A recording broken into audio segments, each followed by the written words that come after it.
So one aspect of the meeting that was discussed, Alexander, is what's going on the ground in Ukraine. This meeting between Erdogan, Guterres, and Zelensky.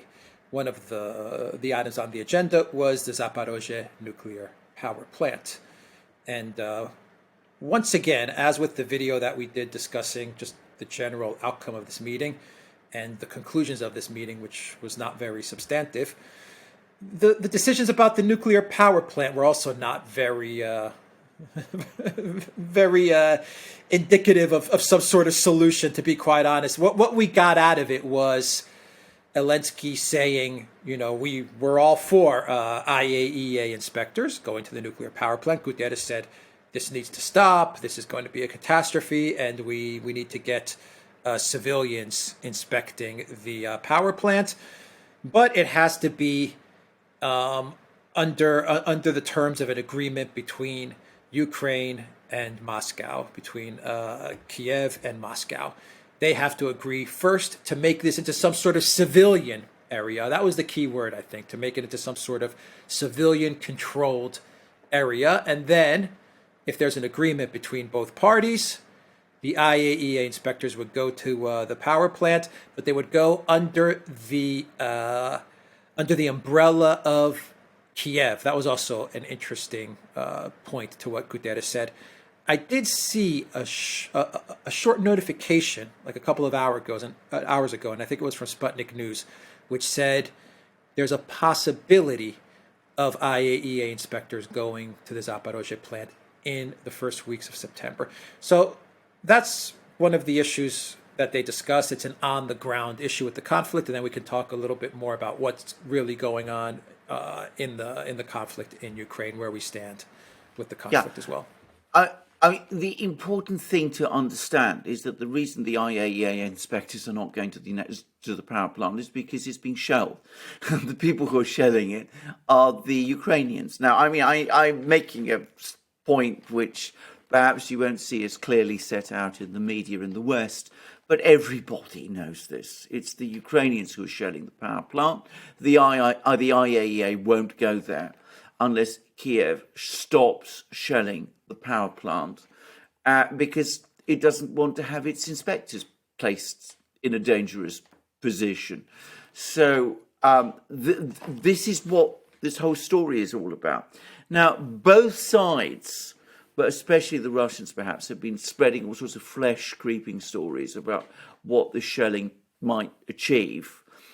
I'm not an expert, I'm not a nuclear engineer, but I'm getting more and more the impression that, in fact, a lot of this has been wildly overstated and that the danger of a serious accident really isn't that high because this power plant is built to absorb far bigger stresses than this shelling can possibly do. I mean, bear in mind, we've had Ukrainians attacking bridges, the Antonovsky Bridge across in Kherson, the Novaya Kharkova Dam. People get very excited. They say this is going to destroy the bridges. They're going to do enormous damage, and it never does.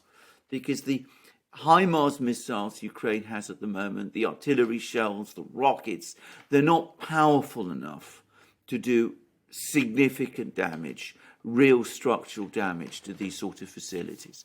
And I suspect eventually some kind of deal will be done for the IAEA inspectors to go in. But I don't think that the Russians are going to pull all their people out of the nuclear power plant. I mean, they might change their designations, they might put a different patch on their uniforms, they might say that, they're civilian police instead of military or something of that kind. But I don't think the Russians are going to pull out of the power plant. And I don't think that's going to happen. In fact, the Russians have ruled it out. Yeah, I agree. They're going to come to some sort of an agreement, but they're not going to leave that position. That would be crazy. No. What else is going on the ground in Ukraine? Gradual, steady pressure on all sides from the Russians upon Ukraine, on Ukrainian military. This is real pressure in the real battlefields. The Russians still pressing forward. Apparently, they now apparently do control most of Soledar. This is one of these towns that there's been fighting about. The Ukrainians are still clinging on to some high-rise buildings in the center, and the Russians are closing in on Ugledar in the south. And there's been a very weird bulletin by the British Ministry of Defence, which says that the Russians are now within active shelling range of Kharkiv. And of course, they don't reconcile that with the fact that previously the British Ministry of Defence had said that Ukrainian counteroffensive in Kharkiv had pushed the Russians out of shelling range of Kharkiv. So, I mean, anyway, but the Russians are piling on the military pressure. And Ukraine, in response, has been doing some, shall we say, demonstration actions. So we had an attempt to attack the Kherson Bridge with a drone, apparently a small drone, an attempt to attack another airfield in Crimea, again apparently with a drone. I'm starting to think that these apparent sabotage attacks in Crimea are not actually being carried out from within Crimea itself. But there was a really curious article in The Guardian yesterday about a Ukrainian drone operating unit in on the border of Kherson region, and how they're sending small pinpoint drones to attack Russian facilities. And I wonder whether this is really what's going on, that the Ukrainians are sending small drones to try and launch sort of little attacks on these big installations. Sometimes, as with the Saki attack, the attack on the Saki airfield, they achieve quite a lot. Mostly, these are just pinprick attacks. And I suspect that they have two purposes. One is to divert attention away from the fact that the Kherson counteroffensive isn't happening. And the other, possibly, just possibly, is to tell the Americans, look, we're attacking targets in Crimea, even though these are minor pinprick attacks. The Russians are not, responding by starting World War III. So send us longer range missiles, because you see, we can use those to attack Russian installations in Crimea, and that won't start World War III. So it could be that that's what the Ukrainians are trying to do. But they're not in themselves, these attacks, of any military significance at all. Knowing Zelensky, I would say that his biggest concern is always the media and the optics of it. And I think these pinprick attacks are just meant to distract away from everything else that's going on, which is just really bad for the Ukraine military. Yeah. Yeah, absolutely. To get more weapon sales. To get more weapon sales, I agree. But I think fundamentally you're right. It's all. I mean, somebody. I read all right, this is a Russian one, but I think it was a real point, and it was, by the way, very critical of the Russian authorities for letting it happen. But they say that the Russians are fighting a real war with real armies on real battlefields, and the Ukrainians, ever since this war began, the leadership in Kiev has been primarily focused on fighting a media war. And the writer of this article, who was a Russian, said that the Russian response to this has sucked. They've been hopeless in countering this media offensive that Ukraine is waging. They act as if it doesn't matter, when in fact, in reality, it does. But I think that fundamentally, you put that criticism to one side, it's exactly the point that you were making. This isn't really about doing significant damage to the Russians in Crimea. It's mostly about getting talking points going in the media, having the media in the West talk about the big. I was looking this morning at the British newspapers, and they're all about these big explosions over these over a Russian airbase in Crimea.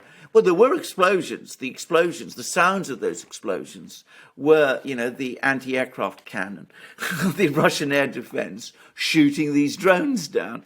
But, that's not what the media tells you. It talks to you about the explosions. So it looks as if some big event is happening in Crimea, when actually nothing of significance really happened. Yeah. Yeah, and Zelensky himself, it's kind of a race against time for him. He needs to show some sort of progress or victories, even the smallest of victories, or even just big explosion. That's an explosion here. That's fine. If he can show that, he's thinking that buys me a little bit more time. It gives me a Yeah, little bit more money. It gives me some weapons of which I'm taking my cut from as well, because you are getting indications, and I think they're growing stronger with each passing week, that the Biden White House is ready to dump Zelensky. And for yeah, example, you have a Washington Post article, which an interview of Zelensky, and the Washington Post is actually presenting this interview as if Zelensky hid the fact that he had all this information from the Biden White House about an invasion, and he hid that fact from the people because he didn't want the economy to suffer. And the yeah, Washington Post, they really did a number on him. They interviewed yeah, him, but they did a number on him, and now they're saying that many people in Ukraine are getting this interview delivered to them, and they're saying, well, this guy threw us under the bus. This Zelensky guy, he knew it was coming. He didn't want to do anything because he was afraid about the economy. He was afraid for the economy, and he hid this fact. And you can see that he needs to buy time because forces in and around the Biden White House are yeah. starting to prepare the bus under Zelensky project. You know what I mean? I completely agree. I was struck by that interview as well, by the way, because it was it was actually, I thought, pretty damaging to Zelensky, because, of course, increasingly also you're hearing, the reports trickling out about the fact that he's not quite as innocent in financial terms as he's pretending, that, you hear more about the corruption, all that kind of thing. So when people talk about the fact that he was protecting the economy, some of the way those headlines were circulated was that he was actually looking after his own financial interests. I'm not saying that's the case, by the way, but some of the spin around that article, the way it was reposted by people in the US, almost gave that impression. So, it does look to me, actually, as if they're preparing to throw Zelensky under the bus. I certainly think so. And it's not surprising, because they're now in real problems politically. And not just in the US, in Germany as well. Now, just to say very briefly, there are the first demands now in Germany for Scholz to resign as Chancellor. Now, it's not been talked about in connection with Ukraine. It's a financial scandal, but this financial scandal hasn't come out of nowhere. People have known about it for a while, but suddenly it's become important. There's investigations being launched, and there's been, as I said, demands for Scholz to step down. Now, if you think that this really isn't connected to the events in Ukraine, well, I have a bridge to sell you. It obviously is. I think people in Germany are also now looking at the situation and are starting to think that Scholz has led Germany into disastrous places. They don't yet know what they're going to do. They don't know how to respond. But some people in Germany are probably saying to themselves, it's time for a new leader. They want a new leader in Germany. They need a new leader in Ukraine if they're going to find some way out that will save face. Yeah, I agree with that. And since we're talking about Schultz and new leaders, how about G20? We're going to discuss that in the first part of the video, but let's discuss that real quick now. Just your thoughts. Indonesia is appearing to indicate that both Xi Jinping and Putin will be there in person. We don't have final confirmation, at least from the Kremlin, that Putin's going to appear in person. But that's the way it looks right now. Wouldn't that be an interesting dynamic? I think they will go. I mean, I'm not saying definitely that they will, but I think that they will go. And it's going to be an extraordinary dynamic because, of course, Indonesia has made it very clear that it wants Putin there. And, Indonesia is a big, powerful country, one of those countries the United States wants to win over. It's a big oil producer as well. And it's a rising economy. So it looks as if the G20 is splitting. and it's splitting in a way which isn't favourable to the West. What you're starting to see increasingly is that the global South is, with every week that's passing, it's tilting that much bit further towards the Russian side. And not just the Russian side, but by extension, the Chinese side. Now, can I just say quickly here, you always get these points, these criticisms of the Russians. Why aren't they moving faster in Ukraine? I have always said, and I always believe this is partly one of the major reasons, is that the Russians are very concerned to keep their allies or prospective allies in the global South happy. They want to win them over. That's as important to them as success on the battlefield. In fact, success on the battlefield and a complete collapse of diplomatic support is not a victory for Russia. It's in some ways even a defeat. So they have to keep both together at the same time. The fact that Putin is going or is being invited to the G20 is a big win for him, and it's a very big win for Russia, and it shows that they're pitching the campaign in Ukraine at about the right level. Yep. We're looking at a G7 and a G13 split. That's kind of where we're at. Yeah. What my own personal view is that the G20 is in its last stages of life as a functioning institution. There's going to be the G7 and there's going to be the BRICS. And you're going to see more and more countries joining the BRICS. So Saudi Arabia looks like it's really interested. Indonesia is another very real possibility. Just bear that in mind. So we're going to start to see that division happen. But the BRICS looks like it's going to be the bigger outfit. So that's going to be a massive change in global relations. Absolutely. I wonder who's going to represent the UK at that meeting. Well, it'll be presumably Boris still. I mean, who else? I mean, he's the Boris, Prime Minister. Yeah, I mean, presumably Liz Truss will be there. She's still the Foreign Secretary, but who would want to speak to them anyway? I mean, that's the other question. All right, we'll end it there. The Duran.locals.com and go to the Duran shop. 10% off. Use the code. Good day. Take care.